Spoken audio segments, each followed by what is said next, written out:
نبتدي بقى. قلت لكم اللفافه دي ليها قصه معانا. اول حاجه بعد ابونا ما هيخلص فرش المسبح دي هيبتدي رفع الحمل.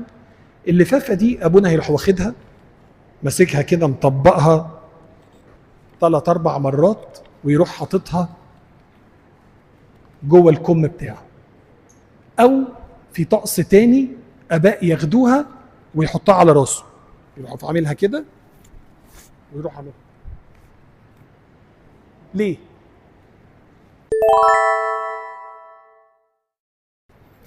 اللفافه دي هتشير للخطيه بتاعتي وبتاعتك، فخطيتي مستخبيه محدش شايفها ومحدش يعرفها غير المسيح وانا، مش كده؟ فعامله ايه؟ مستخبيه جوه هنا. او لو على راسي فهي الخطيه دي اللي نكست راسي وخلتني مش قادر ارفع راسي في وش المسيح، زلاني. ففي اباء يحبوا يحطوها فوق كده عشان يفتكر الخطيه قد ايه بتزل، والاكتر يحطها جوه الكم كده رمز للخطيه بتاعتي اللي ربنا ساترها عليا ومحدش يعرفها غيري ومين؟ والمسيح.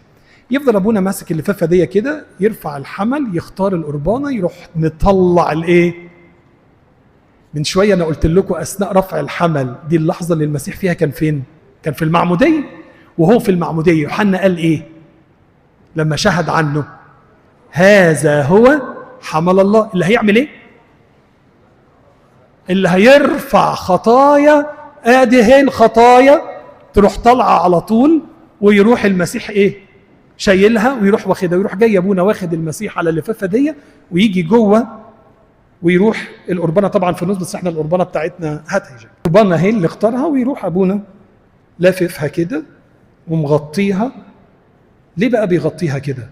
عشان المسيح حمل خطايانا كلها على الصليب. رب المجد يسوع في اللحظة اللي وقف وصرخ فيها للآب وقال له إلهي إلهي لماذا تركتني، كانت اللحظة اللي تنبأ عنها أشعياء ووضع عليه إثم جميعنا. اتوضع المسيح على الصليب، اتحط عليه كل خطايا البشرية، كل خطايانا. فيروح أبونا لففها كده حواليها كلها مش مبين المسيح اللي شال الخطية بتاعته، ويروح جايب الصليب، يروح حطه بميل كده، ويجي ابونا يروح رفعه قدامنا ويقول مجدا واكراما. ليه ميله كده وليه شاله كده؟ بيقول هي دي بترمز للمسيح اللي شال الصليب، فكأنه هو شايله الصليب هيبقى ايه؟ هيبقى معوج بالشكل ده.